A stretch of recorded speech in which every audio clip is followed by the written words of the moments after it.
Hello and welcome to Workers' Comp Unwrapped, the podcast that simplifies workers' compensation for physicians.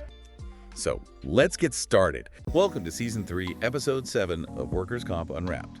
I'm your host, Max. And I'm Ayesha. Glad to be here. And we are thrilled to have Ayesha joining us today, bringing really 15 years of deep industry experience to the table. Thanks for having me. Today, we are diving deep, really deep, into a topic that, frankly, is causing a lot of headaches, maybe even migraines, for medical providers across California. We're talking about billing for gig worker injuries, navigating Proposition 22. It's a big one. It really is. Yeah. We've heard from so many of you, grappling with claims denied over things that seem like tiny details or payments that just don't add up. Yeah, the frustration is palpable out there. Right. So our mission today, our goal, is to equip you with the exact roadmap, basically, to confidently navigate this maze and hopefully reclaim the revenue you're actually owed. Absolutely. Because, Max, Proposition 22, it really created a landscape for these gig worker injury claims that's just, it's genuinely unique. Unique is one word for it. Yes. And often, let's be honest, frustratingly complex, especially here in California. It fundamentally changed how medical services get billed and reimbursed for a huge chunk of the workforce now. A massive chunk. And understanding these differences, it's not just about avoiding a denied claim here and there. It's about ensuring you get proper payment for the critical care you provide. Which directly hits the bottom line. Exactly. It can significantly impact your practice's finances. Okay, so let's start right at the beginning. The absolute foundation for anyone maybe just tuning in or still scratching their head. Ayesha, what exactly is Proposition 22? How did it fundamentally reshape the gig economy in California? Because boy, did it shake things up. It certainly did. Okay, so Proposition 22, it was passed by voters back in November 2020. Right.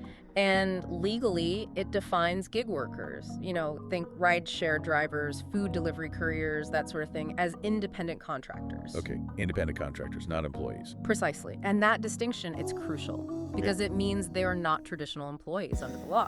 Which has massive implications, I assume. Huge. That reclassification limits their access to standard employee benefits. And the big one for our discussion, traditional workers' compensation as we generally know it. Wow. So hold on. If they're not traditional employees, are they just completely on their own if they get hurt doing their gig work? Or is there some kind of safety net? Yeah. That sounds like a pretty scary gap. That's a really important question, and you're right to ask it. They're definitely not left entirely without protection. That would be, problematic. Understatement. Right. So Prop 22 created what we often call a hybrid system. Okay, hybrid. Yeah. Gig companies, the Ubers, the Lyfts, the DoorDashes, they are now required to provide occupational injury coverage. Okay, so there is coverage. There is, but this is a limited form of workers' compensation. It is absolutely crucial to understand it's not the same as full employee coverage under the traditional system. Limited how? Well, for one thing, this coverage is actually administered by the companies themselves. Oh, interesting. Not through a state fund or a typical insurance carrier. Sometimes through a carrier, but the rules are set by the company within the Prop 22 framework. They have their own specific guidelines on medical treatment authorization, how temporary disability payments work, even the nitty-gritty of how injuries must be reported. Okay, so that already sounds complicated. For a medical provider, then, the moment an injured gig worker walks through the door, that first challenge must just be figuring out who's even responsible for the bill, right? Exactly. It's not as simple as asking for the employer's workers' comp carrier and a policy number anymore, is it? Not at all. It's like you've been handed a whole new puzzle, maybe with some pieces missing.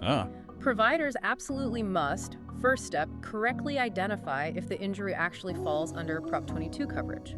And then, critically, was it reported correctly through that specific gig company's system?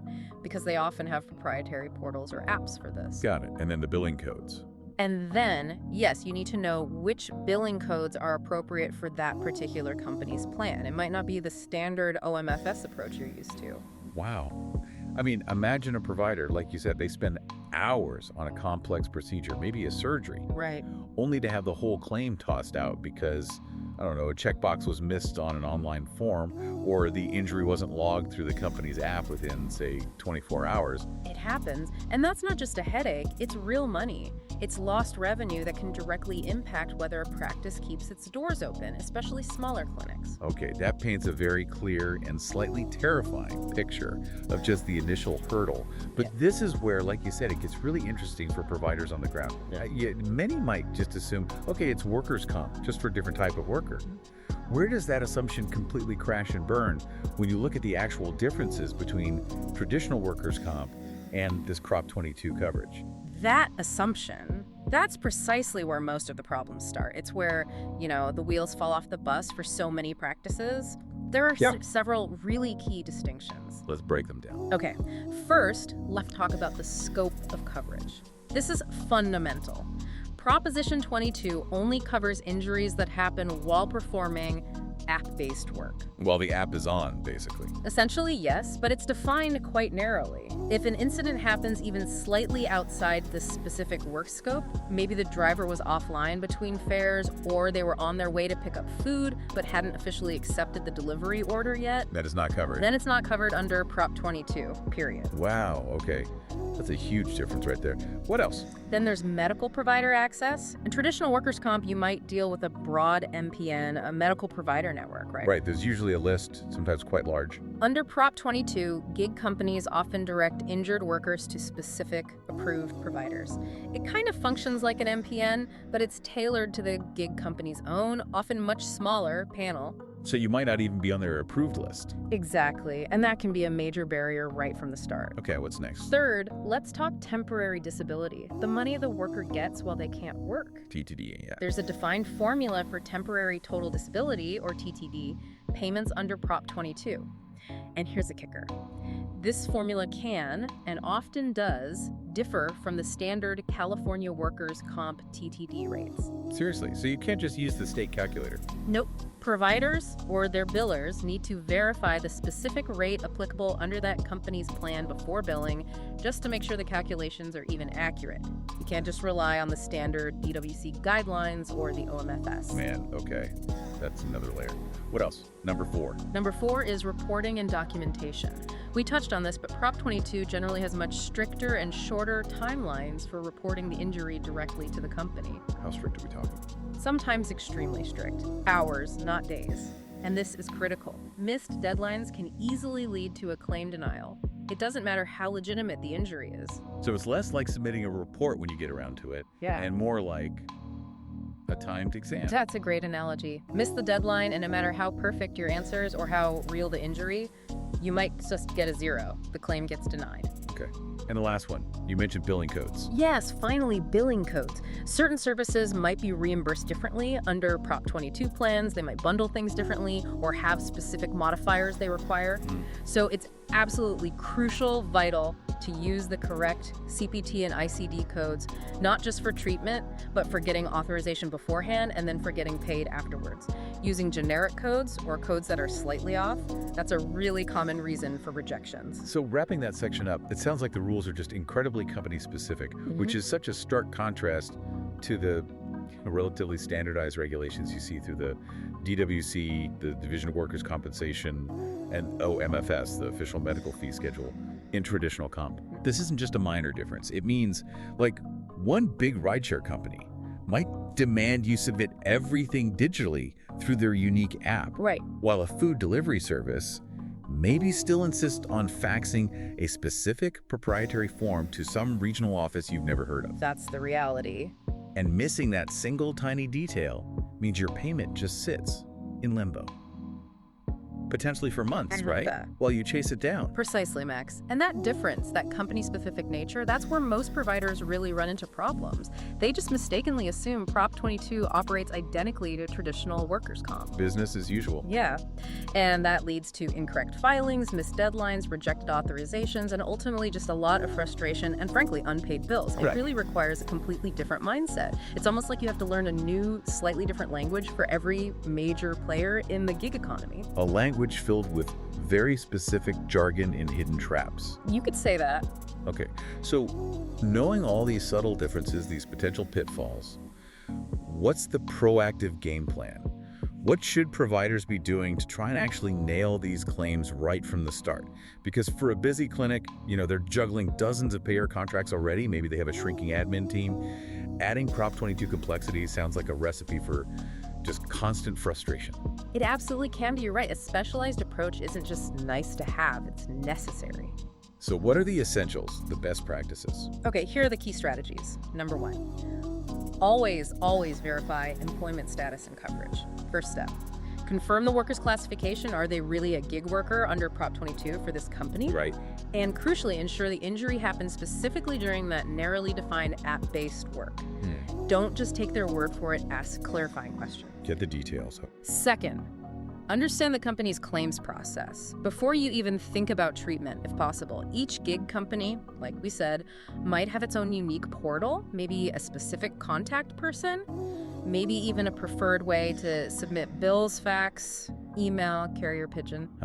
Hopefully not the pigeon. Hopefully not, but providers absolutely must get clear, explicit instructions before treating the patient, or at least before billing. Trying to guess, that's just going to lead to errors, guaranteed. Okay, verify status, understand the process. What's third? Third, document everything thoroughly, and I mean everything. This isn't just about the clinical notes, though those are vital. Right. It's maintaining meticulous records of every visit, every treatment, every phone call, every email, all communications with the company or their administrator. This comprehensive documentation, it's critical, especially if the company or their payer disputes the claim later. It's your evidence file, basically. It's your evidence, exactly. It's your shield against denials. Okay.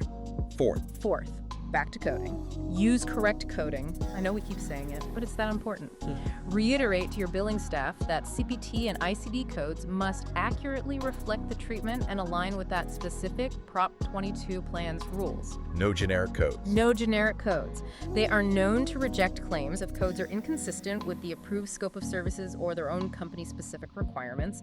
Precision here is absolutely vital. Got it. Fifth, timely filing. We talked about the strict deadlines.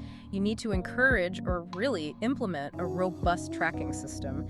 Use your practice management software, use spreadsheets, use whatever works, but make sure all initial filings, any required follow-ups, and certainly any necessary appeals happen promptly. Delays aren't just annoying, they're expensive. They can cost you the whole claim. Track everything, meet every deadline. Okay, and finally, number 6, establish an escalation protocol. Know what happens if a claim is denied? Because some will be. providers need to know the precise appeal process beforehand. Does this specific company have its own internal review process you have to go through first? Or, for this particular issue, does California's independent bill review the IBR system apply? Knowing the next step saves time, I bet. Immense time and effort. Don't spin your wheels appealing to the wrong place. Okay, so taking all that together, it really sounds like it's about shifting from just a general understanding of workers' comp to like forensic level administrative detail for each company. That's a good way to put it. It sounds like staying proactive and just being extremely organized isn't just a good idea here. It's like the ultimate key to actually getting paid. It truly is. For these gig worker claims under Proposition 22, administrative precision isn't just helpful, it can absolutely make or break reimbursement. Yeah. It's the difference between getting paid fairly for the work you did and facing a mountain of denied claims and write-offs. It's not just about treating the patient anymore, it's about successfully navigating this paperwork jungle they've created. A jungle indeed. Okay, let's get into the real nitty-gritty now. The actual bumps in the road people are hitting. What are some of the most common issues providers face when they're actually billing these Prop 22 claims in the real world? Where do things usually go sideways and lead to those frustrating denials we keep talking about? Yeah, good question. Let's look at the common pitfalls. One big one is definitely delayed approvals. Authorization delays. Exactly. Since the companies themselves, or their designated administrators, manage their own injury coverage, getting authorization for certain services, especially higher cost ones like surgery or advanced imaging, can often take much longer than providers are used to with traditional workers' comp. Which creates problems for scheduling and treatment. Absolutely. And the key advice here is confirm those approvals before providing the high-cost treatment whenever possible. Don't just assume you'll get retroactive approval later, because you might find yourself footing that bill yourself. Ouch. Okay, delayed approvals. Yeah. What else? Another really common issue is reduced reimbursement rates. Lower payments than expected. Yes. Unlike the relatively predictable standard OMFS rates in traditional comp, some of these gig worker plans might cap payments for certain procedures, or they might apply unusual formulas or fee schedules. Resulting in significantly lower reimbursement than the provider anticipated based on, say, state fee schedules. It's absolutely crucial to try and verify payment rates up front, if you can get that information, just to avoid nasty surprises on the explanation of benefits. I can imagine. Getting paid pennies on the dollar for something you thought was standard. Exactly. I've seen providers get just a fraction, really, of what they expected because they weren't aware of a specific carve-out or payment cap for a certain CPT code under that specific gig plan. Yikes. Okay, what else commonly trips people up? We also frequently see issues around the misclassification of injuries. Remember how we talked about the narrow definition of app-based work? Right, only covered if they were actively working via the app. Well, injuries that occur even slightly outside those defined hours or activities can be denied outright. And sometimes the lines are blurry. Yeah, I bet. So providers must carefully document the timeline, the specific circumstances surrounding the injury, and directly link it to the app-based work. You know, if the worker was on a personal errand just before logging on, and then they slipped and fell right after logging on, documenting that sequence precisely is vital. Because the company might try to say it happened before they were on the clock. They might. The documentation needs to be crystal clear. Okay, and the last big one, probably coding again. You guessed it. As we touched on, claim denials due to coding errors are absolutely rampant, using generic codes, inaccurate codes, codes that don't match the authorization. It's probably one of the most frequent triggers for rejections. Just simple mistakes, but costly ones. Very costly. You always have to align your coding with the specific company's requirements for their Prop 22 plan, not just general coding practices. Think of it like this. Instead of one universal rulebook like the OMFS for traditional comp, each gig company basically hands you a slightly different, maybe poorly translated instruction manual for billing. And you need to make sure you have the right manual open. And you're reading it correctly every single time. Wow. So yeah, this really underscores that attention to detail is just... it's exponentially more critical here than maybe even in regular workers' comp billing. It really is. Every single step, every code, every deadline has to be just right. Or you're basically just leaving money on the table. Or worse, not getting reimbursed at all for care you already delivered. That's a perfect way to put it, Max. It's like this strange hybrid beast, isn't it? How so? You need the meticulous precision and documentation rigor of workers' comp, right? The proof, the causality, the reporting. Got it. But the actual claims process itself is highly customized, almost like private insurance, but specific to each individual gig company. It's a really unique administrative challenge they've set up. Okay, all right. Let's pivot then. Let's talk solutions. Let's get to the revenue side. Knowing all these pitfalls, knowing this strange hybrid beast, how can providers truly make sure they are getting fully paid? How do they avoid running into these constant disputes and denials? What are the concrete strategies to actually maximize revenue and avoid those frustrating battles? Okay, maximizing revenue and avoiding pitfalls. This is where the proactive approach really pays off. Providers should prioritize several concrete strategies. First, and maybe most importantly, those pre-authorization checks we talked about. Getting approval before you do the work. Exactly. Confirming coverage, confirming the specific service is approved before any significant treatment is rendered. It is the single most effective way to prevent denied claims entirely. Think of it as a proactive shield. It saves just immense time and stress down the line. Okay, pre-auth is king. What else? Second, go beyond just basic clinical notes with your detailed documentation. More than just the SOAP note. Yes. Include specific notes on the exact mechanism of injury. Relate it clearly to the work context at the time of injury. What app were they using? Were they en route, delivering, waiting? And document all communications you've had with the company or their administrator about the claim. Why is that extra detail so important? Because that comprehensive detail significantly strengthens your position if or when a claim is challenged and you need to appeal. It makes it much harder for them to find a reason to deny you. You've built your case. Got it. Build a case file from day one. Third strategy. Third, Again, track deadlines religiously. I can't stress this enough. Implement a really robust system, use technology, use checklists, assign responsibility, but manage claim submission and all follow-up meticulously. So many disputes arise simply because a deadline was missed, not because the claim itself wasn't valid. Don't let simple calendar errors cost you. Exactly. Automation or just really clear internal processes here are invaluable. Think of it as building like a digital fortress around your claims timeline. Okay. Fourth, know your appeal options cold. If a claim is denied, and again, some will be absolutely clear on the next step for that specific denial from that specific company. internal appeal first. Or straight to IBR. Right. Does the company require you to use their internal appeal process first? Or is California's independent bill review, the IBR process, the appropriate next step for this particular situation? Don't waste precious time going down the wrong appeal path.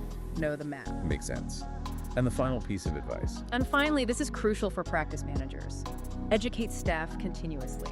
This isn't just a task for the head biller. Everyone needs to know. Everyone who touches these claims needs to understand the basics. Ensure that your front office staff who do intake, your billers, maybe even your clinicians writing the notes, fully understand the key rules and pitfalls of Proposition 22. Why is that so broad? Because reducing errors at the point of entry or in the documentation or during the submission process speeds up reimbursements significantly. It really has to be a team effort right from the moment that patient walks in the door. Okay, so the big takeaway, the overarching principle here, it really seems to be, treat it like workers' comp in terms of diligence and proof. Yes. But add that extra critical step of constantly double-checking these specific, unique, sometimes bizarre rules for each individual gig company. That's it in a nutshell. It's almost like they decided to make it just complicated enough to, I don't know, keep everyone on their toes and maybe save themselves some money through confusion. You might suspect that. But look, when you approach these claims with the right level of care and really pay attention to those unique, often nuanced details, it really does pay off. How so? Well, obviously financially for your practice, right? You reduce lost revenue, you cut down on administrative waste chasing denials, but also I'd argue ethically. By navigating this correctly, you're ensuring these gig workers actually receive the crucial care they need without getting hopelessly tangled in administrative limbo themselves. So it really is a win-win when you get it right. That's a great point.